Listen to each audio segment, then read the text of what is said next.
Hey everyone, this is Tony with Blessed Travel Vacations, and recently we got to check off a bucket list location. We went to the amazing capital city of Italy, Rome.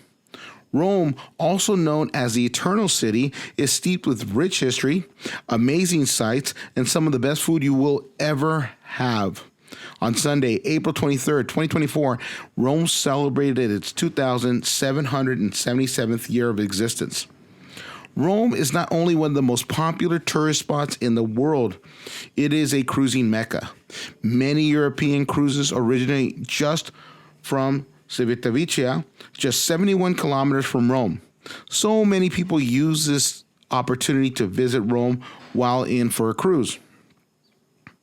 With so much to do and see, we realize that many people only have a few days to see the many sights in Rome. We put together a series of videos so that you can maximize your time while in Rome. Today, we will be sharing day one with you. But before we do, and before we begin, please don't forget to subscribe to our channel and like our videos. We really appreciate the support.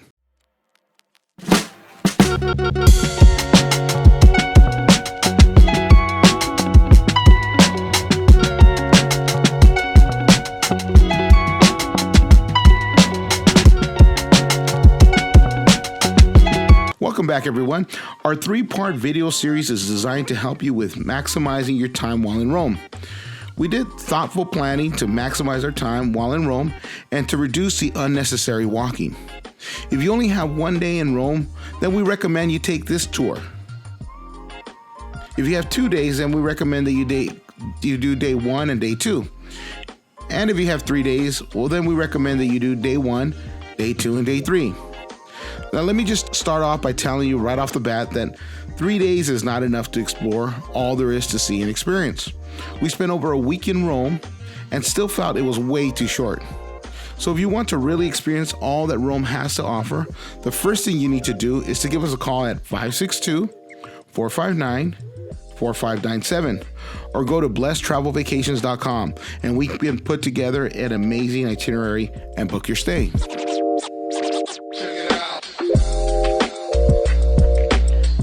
We stayed in Ponte. We felt it gave us the central location to the spots we really wanted to visit. So our walking tour will start from Ponte, but really Rome is a very walking-friendly city. So you can originate from just about anywhere and take this route. From our apartment in Ponte, we walked to the Piazza Navona. This is about 700 meters or about 2,300 steps to the center of the Piazza Navona. Again, your mileage would vary based on your originating location. Along the way, you will find great shops. You'll find one of our favorite pizza stops, and of course, excellent gelato. But you'll hear about that in one of our foodie videos that will be out soon. You definitely want to stop at one of our favorite pastry shops, which made amazing pastries with pistachios. Again, wait for the video. I fell in love with this spot and this area because it was just so beautiful. People are so friendly. Okay, now back to the Piazza Navona. This place is a great meeting spot for groups, just a great place to people watch. Throughout the day, you'll find street performers and artists. You will find great restaurants and just take in the warm Italian sun. It's a great place to hang out for a while and admire the Italian design. The space currently occupied by the Piazza Navona was originally the stadium of Domitian, built by the Emperor Titus Flavius in 80 AD. Following the fall of the Western Roman Empire, the stadium fell into ruin, being quarried for building materials. There were just a few remains of that today. Piazza Navona has two fountains.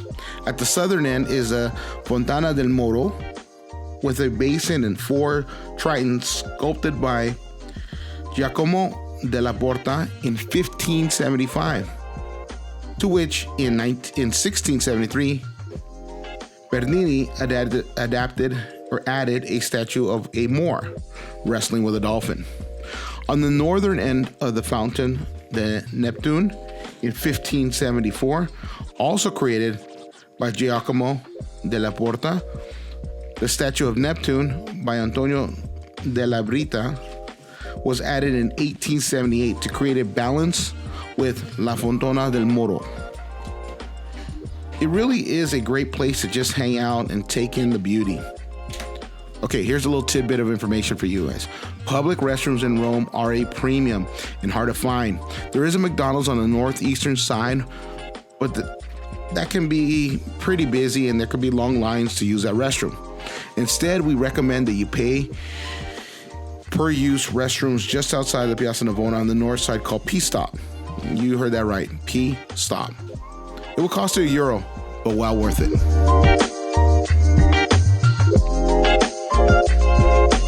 Okay, from Piazza Navona, it was a short walk to the Pantheon. It's about a 5-minute walk. It will add another 1,000 steps or so to your total. The Pantheon is quite the sight to behold. The Pantheon, which literally means Temple of All the Gods, is a former Roman temple and since AD 603 a Catholic church. It was built on the site of an earlier temple commissioned by Marcus Agrippa during the reign of Augustus. This is 27 BC to 14 AD. Then after that had burned down, the present building was ordered by the Emperor Hadrian and probably dedicated right around AD 126. Its date of construction is uncertain because Hadrian chose not to inscribe it in the new temple, but rather retained the inscription of Agrippa's older temple. The cost to enter is €5 and well worth it. The interior is both breathtaking and inspiring. Plan to spend about an hour inside reading some of the history of this amazing building and just admiring the beautiful design. However, since it's an actual Catholic church, there may be a service going on while you're there, so please be respectful. Our next stop is a world-famous Trevi fountain.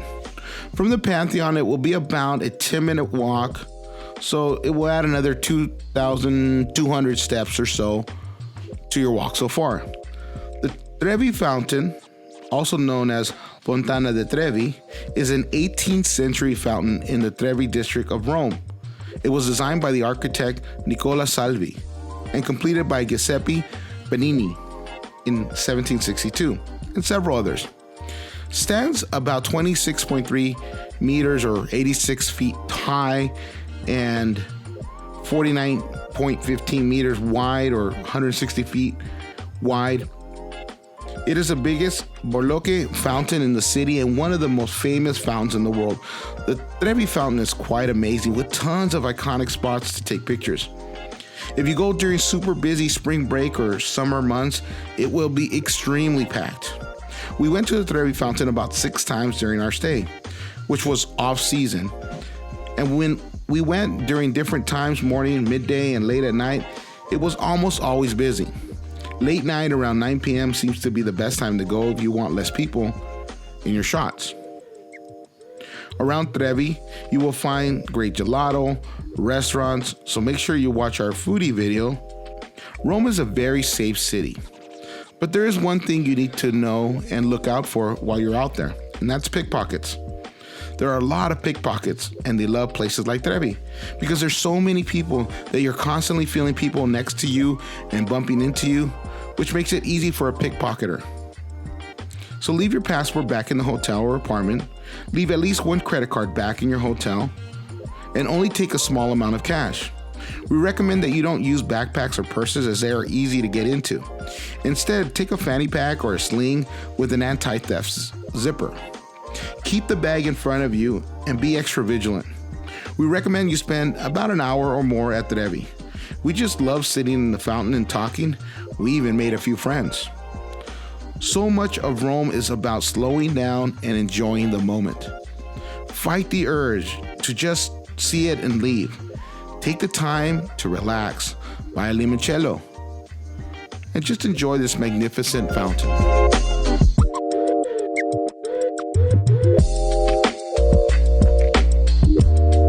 Once you're ready to go to the next stop, well, that's going to be the Spanish Steps. From the Trevi Fountain to the Spanish Steps, you will walk another 2,200 steps or 650 meters.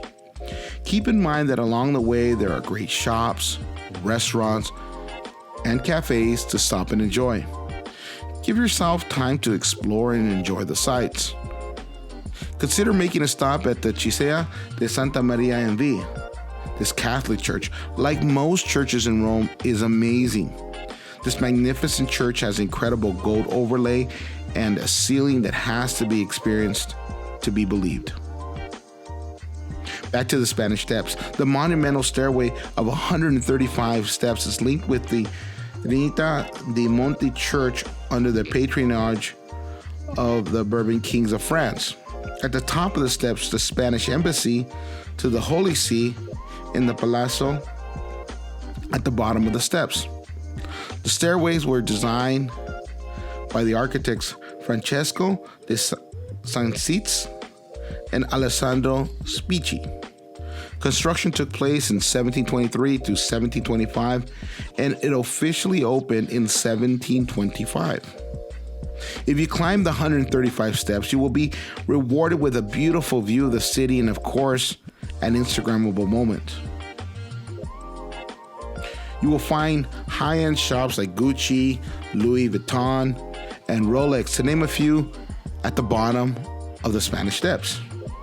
If you're looking to spend some serious dough, this is the place to do it. There are tons of high-end retail shops and stores in this area. This is also a great place to have dinner.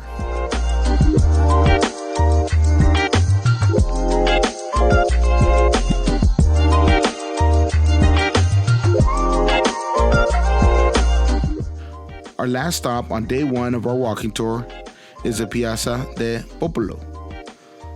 This will add about another 2,400 steps to your day. From Spanish Steps, it's about a 10-minute walk. This large piazza has several fountains, historical churches, restaurants, and beautiful museums.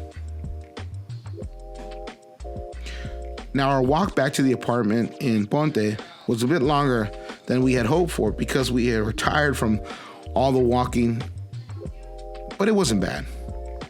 It was about a 1.8 kilometers or 6,000 steps, so roughly 25-minute walk. We were ready to shower and relax with our San Benedito tea and get ready for day two. We hope you enjoyed our video and would really appreciate a like and subscribe to our channel. It really helps us out a lot. If you're thinking about going to Rome, give us a call at area code 562-459-4597 or visit us at blessedtravelvacations.com and we can help you plan an amazing trip.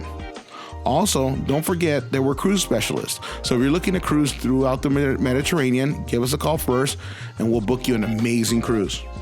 Bye for now, but make sure you watch day 2 and day 3 videos, and also make sure you subscribe and like our videos.